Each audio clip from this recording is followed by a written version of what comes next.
Rus harbiylери Ukrayn şehirlerini bombalap insanlarını öldürüp, olamaması için Ukrayna semasını kapatmak gerek. Bunun beraber dünya tecavüzcü devletini toxtatmak için işbirlik yapılmasının yanı vasıtalarını kullanmalı. Bunu Ukrayna prezidenti Volodymyr Zelenskiy Londonda keçirilgen toplaşuvda bildirdi. O Rusiyanın Ukraynaga karşı cenkini nasıl toxtatmak, tehlikesizlik ve insaniyetlikten yanı kefaletlerini nasıl yaratmak mümkün olgаны hakkında öz düşüncelerinin paylaştı. Зрозуміло, що Україна не є членом НАТО, ми це розуміємо, ми адекватні люди. Роками ми чули про нібито відкриті двері, але вже почули також, що нам туди не увійти, і це правда, і треба це визнавати. Я радий, що наш народ починає це розуміти і розраховувати на себе і на наших партнерів, які нам допомагають. Потрібні нові формати взаємодії, нова рішучість. І якщо ми не можемо увійти у відкриті двері, то ми маємо співпрацювати з такими спільнотами, з якими ми це можемо, і які будуть нам допомагати, нас захищати, наприклад, ваші, і мати окремі гарантії. Ми би хотіли мати надійні гарантії, які співпрацюють для нас, а отже і для вас. Zelenskiy bildirgenne ko'ra, sanksiyalarga bakmadan tecavüzcü devlet Ukrayna ve butun dünyani cenkinin ileride de yürsetilmesinden açık korkutmaga devam etti. Çünkü dünya Rus harbiyleri iki atom stansiyalarını zapt etkeni için susa. Rusya bazarında alada birçok halkara şirket çalışa. Bazıları ise ileride ne olacağını beklep Rus hadimlerini vazifelerinden boşatmay. Потрібна заборона для російського флоту користуватись портами світу, потрібне повне відключення російських банків від СВІФТу, потрібне визнання російської держави держави-терористом, бо це так і є. І потрібно ембарго на будь-яку торгівлю з Росією. Ми наголошуємо, це потрібно для нас, але це потрібно і для вас, так само, як для всього світу, для миру в Україні і в Європі. Zelenskiy qayd etgenne ko'ra, Cenk Avropaga yetishmemesi için da Rusiyani to'xtatmaga imkon bor. Prezident buni yapmak için Rusiyaga qarshi yangi sanksiyalar kirsetilmesinden g'ayri, o'rtaq davlatlar Ukraynaga teslim etgan silah, uchoq va dachoq harbiy texnikaga ehtiyojimiz bor dedi. Але обсяг, який ви даєте, він великий, але його складно оцінити, коли ви не у нас і не розумієте до кінця, просто не знаєте. І тут немає ніяких до вас питань. Просто обсяг, який ви нам даєте на тиждень, ми використовуємо за 20 годин. Ось чому трофеї, ось чому складна боротьба. Бо така війна, і війна жорстока, і бо тут стільки окупантів. Наші військові називають їх саранча. По-іншому просто немає. На одну людину мінімум 10, 20, 30 людей. На один наш танк, на сьогодні на один наш танк 100 їхніх. І це реальна статистика. На один. Тому бореться великий народ. Düşman esas güçlerini Oğuz alanı, Mariupol ve Nikolaev yönelişine geçiri. Kiyev, Çernigiv, Suma ve Kharkiv civarında işgalciler taktik cenkler geçiri. Olar umumiy tehlikege tesir etmeydi. Prezident ofisi yol başçısının meslihatçısı Alexey Arestovich. Ona sözlerine göre düşman 3. kun Kiyev, Kharkiv, Suma ve Nikolaev'te uçaklarının ucumunu sınırlı şekilde kullanı.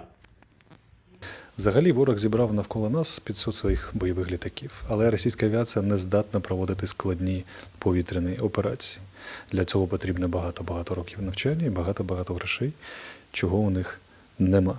Повітряні удари були одинокими літаками, по 2 літаки, максимум по 4-6 літаків. Так от 83 літаки наші Збройні сили вже збили. Це означає, що вони і так застосовували 120-150 літаків з 500, половини їх вже нема. А ще не буде більше. Єдиний район, де зараз зосереджує свої авіаційні удари росіяни, це зона ОС і, на жаль, Маріуполь. Але ми застосовуємо заходи, які мають полегшити ситуацію і там, зокрема, з точки зору повітряного впливу.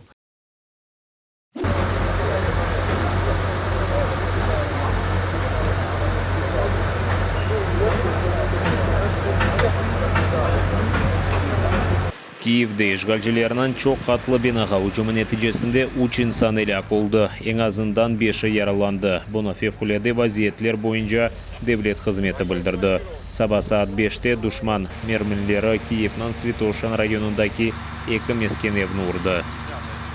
Вскочила и ноги тухли, пальто на плечи, бегом узнать, и все, и больше я не поднялась.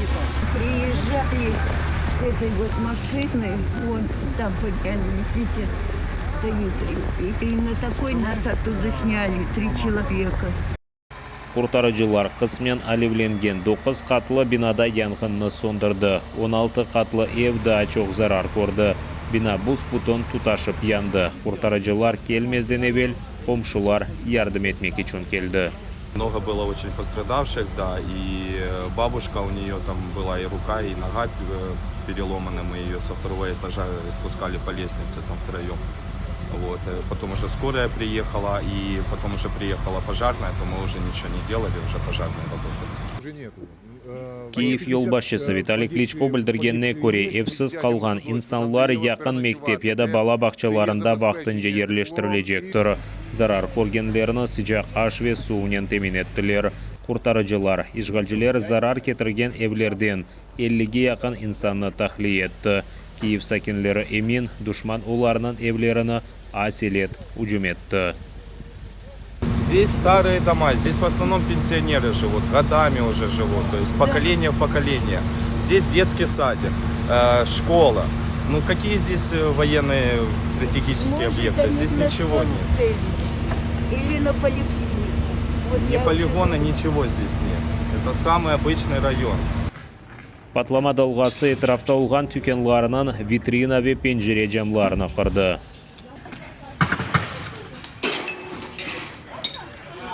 Я б сказала українською мовою, такою дуже доброю, щоб пішов він би на 3 букви. Злость я чувствую, їм тут нема що робити. Їм тут нема що робити, чесно. Mermiler Kiyev'nin da iki rayonunda patladı. Patlama dalgası Lukyanovska metro stansiyasının vestibüline zarar getirdi. Da bir mermi Asakarki rayonunda şahsi sektorga tushdi. Bir ev alevlendi. Zarar ko'rganlar yo'q. Понятное дело, что вот Путин просто поскорее бы, наверное, сдох там, да и все, и весь мир бы просто с облегчением начал жить. Salı kuni akşam saat 8'den, Cuma akşamı kuni sabah saat 7'ge kadar Kiyev'de komendant saatlari ilan etildi. Şehir yolbaşçısı kaydetkenine göre çarşamba kuni maxsus kirishlik kağıdı olmagan insanlarga sokaklarga çıkmaga yasaktır. Ular tek sığanaklarga ketmek için evden çıkabilir. Утро недоброе. Всю ночь были какие-то обстрелы. По концовке вообще начались скидывания бомб, авиаудары. Bugün düşman Kenede Харьков'ni bombaladı. Bombalardan biri yerli mektepke taşlangan. Была школа дореволюционная, это была гимназия, которая просто больше не существует. Ей капец. Все перекрытия обломаны, восстановлению это уже не подлежит. Харькov viloyati polisining ma'lumotiga ko'ra, gece düşman 3 çok katlı bina, 2 şahsi ev, azbar, bazar, park, hastahaneler ve bala bakçasını hücum etti. İşgalcilerinin atışları neticesinde Chuguyev şehrinde 16 yaşında genç helak oldu. Kurbanlarının umumi sayısı belgilenmekte. Rus istilacılarının uçakları hatta insanlar viran olgan evden tahliye etilgeni vaqt şehrini bombaladı.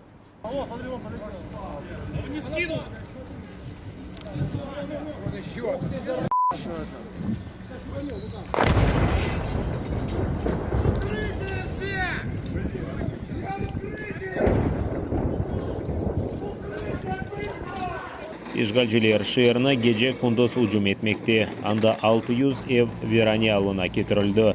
Yüzlerce insan evsiz kaldı. Ama Ukrayna askerleri Harkov vilayetindeki koylar ve şehir civarında düşmanga karşılık gösterip onu yok etti. Starый Saltov kasabası yanında yok etilgen işgalciler техникасы bunu tasdiqlay.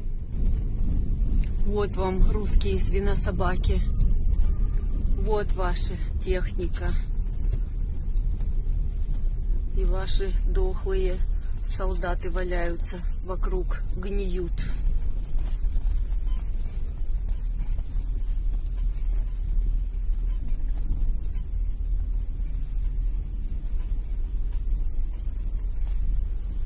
так вот, как соваться к нам на Украину.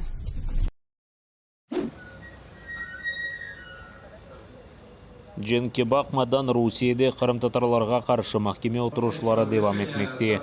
Ишгалчылар Эмиль Зиядиновны 17 елға серт режимлі колонияға ташламаға істей. Бұны Русияның Жөнеберби махкемесі отырушындан сон адвокат Айдар Азаматов хабар етті. Мабусны эсассыз терроризмде қабатланғандан ғайры ишгалчылар махкемечісі адвокатларынан қавға етіп, қаба сөздер айтқан. Государственные обвинители даже при допросе некоторых свидетелей пользуются вопросами, которые задает защита, а в последующем используют их в своих допросах. По сути, занимаются плагиатом. Мы со своей стороны не собираемся заниматься плагиатом. У нас иная совсем позиция, иное мнение касательно этих обвинений. И наши прения направлены не на гособвинения, а направлены исключительно на защиту наших подзащитных. Украина еңілмес. Бұны Херсоннан ишғал етілген территорияларында яшағанлар избатлай. Чулакиевка койынден чіфчілер тарлаларға шықты. Тарлаларға кеткен тракторлар Украин милли байрақларынан яраштырылған еді.